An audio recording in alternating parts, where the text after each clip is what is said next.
December 1944, the freezing, shattered landscape of the Ardennes forest. A veteran German infantryman is pinned down behind the splintered remains of a pine tree. He is exhausted, his uniform is soaked through with freezing mud, and his hands are practically numb.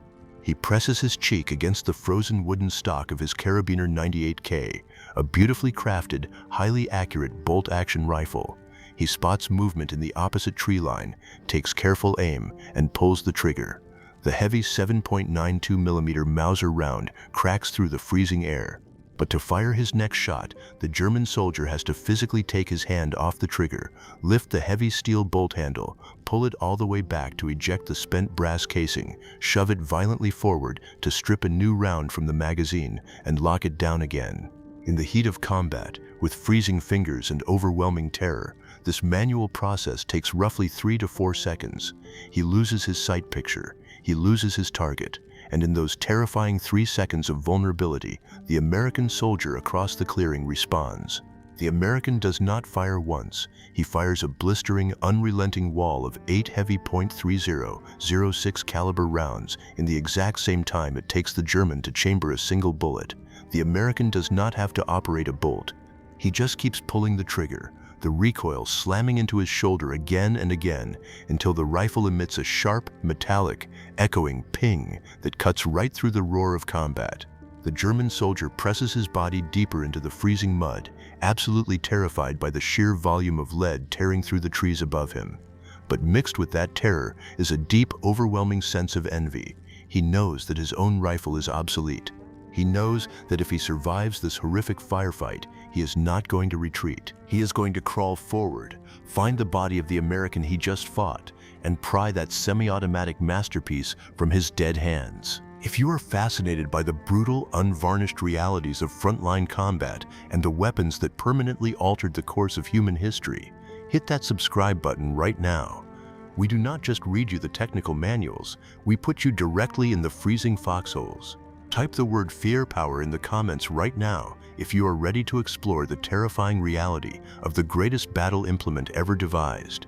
To truly understand why the German military, an army that prided itself on having some of the greatest engineers and weapons designers on the face of the earth, was so absolutely desperate to capture and use American rifles, you have to understand the fundamental tactical reality of the Second World War.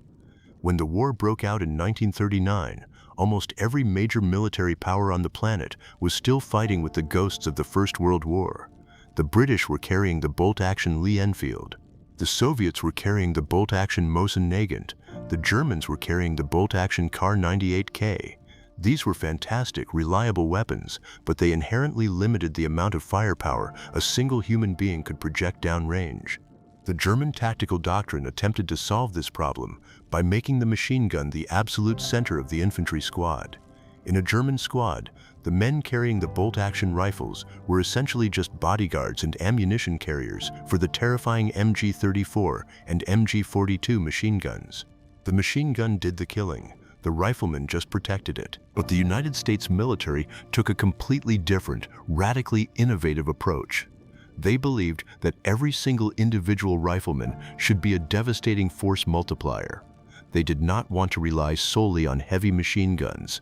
They wanted to arm every farm boy, factory worker, and mechanic with a rifle that could pour out a continuous, devastating stream of fire. Enter John the 100th, Garand, a brilliant French-Canadian engineer working at the Springfield Armory. Garand spent over a decade meticulously designing, failing, redesigning, and perfecting a weapon that would completely shatter the established rules of infantry warfare. The result of his obsessive genius was the M1 Garand. When you look at the engineering of the M1 Garand, you are looking at a mechanical symphony of wood and steel. It was a gas-operated, semi-automatic rifle. This means that every time the soldier pulled the trigger and fired a bullet, the rifle brilliantly harnessed a small portion of the expanding, high-pressure explosive gases from the burning gunpowder. These gases were tapped through a tiny hole near the muzzle, driving a long operating rod violently backward. This rod automatically unlocked the bolt, extracted the spent brass casing, ejected it into the air, cocked the hammer, and shoved a fresh round into the chamber in a fraction of a second. The soldier did not have to do anything except keep pulling the trigger, and the ammunition it was firing was absolutely devastating. The Garand fired the .3006 Springfield cartridge. This was not a small intermediate assault rifle round like modern militaries use today. The .3006 was a massive, full-powered battle rifle cartridge.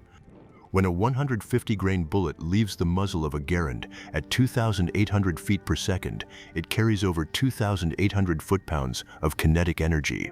It could effortlessly punch through thick trees, brick walls, sandbags, and the engine blocks of light vehicles. To put that catastrophic power into the hands of an 18-year-old kid and allow him to fire it as fast as he could flex his index finger was a paradigm shift in human warfare. But the true genius of the Garand, and the thing that gave it its legendary identity, was how it was loaded. It did not use a detachable box magazine like the weapons of today. It used an in-block clip. This was a small, stamped piece of spring steel that held 8 heavy .3006 rounds together. The soldier simply pulled the bolt back, placed his thumb on top of the heavy brass cartridges, and forcefully smashed the entire clip, ammunition, and the steel holder down into the internal magazine of the rifle.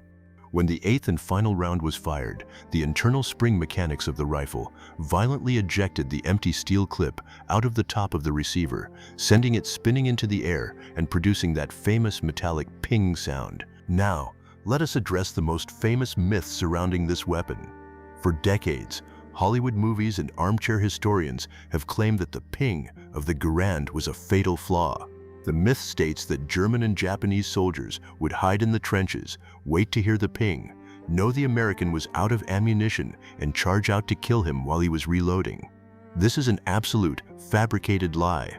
When you are standing in a combat zone, surrounded by the deafening, ground-shaking roar of exploding artillery shells, the screams of men, and the overlapping, continuous thunder of machine guns, you cannot hear a tiny piece of tin hitting the mud 50 yards away. The ping was entirely a non-issue in the heat of heavy combat.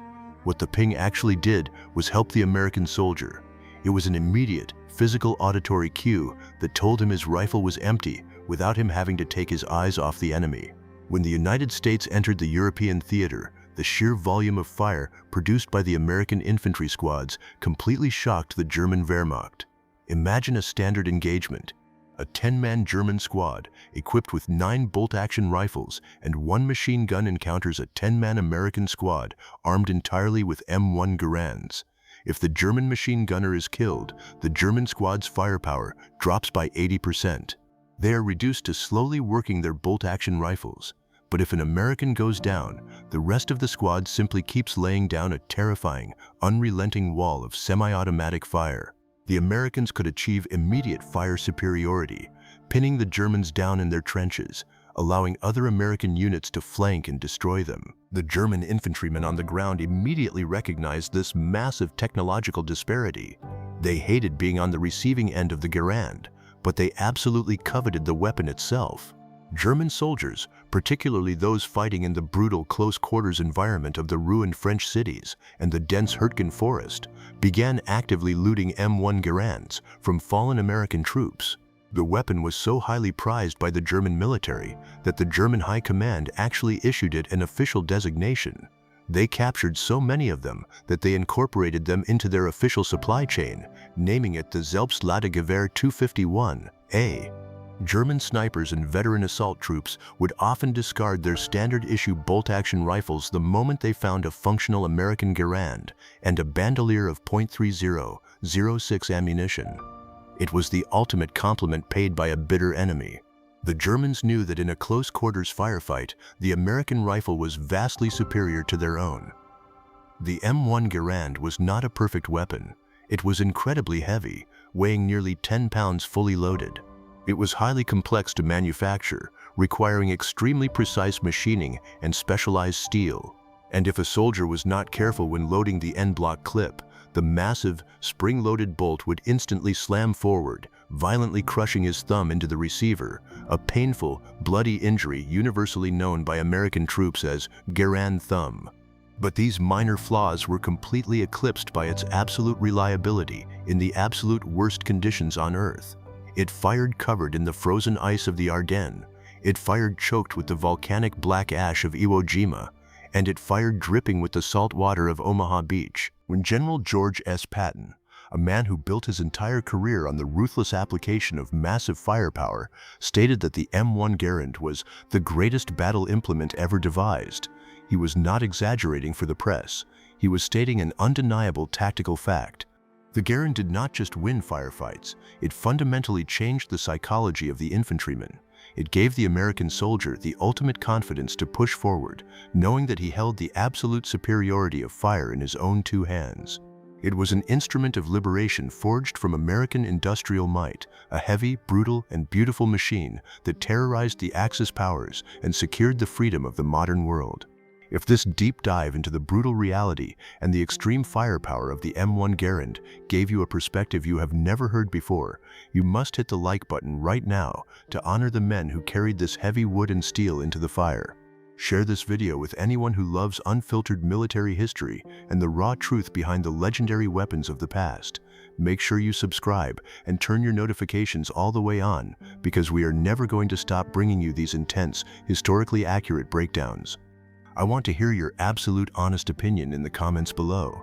If you were suddenly dropped into the freezing, miserable trenches of the Second World War, would you rather carry the slow, highly accurate German Kar 98K or the heavy, unrelenting firepower of the American M1 Garand? I read every single comment, and I will see you in the next one.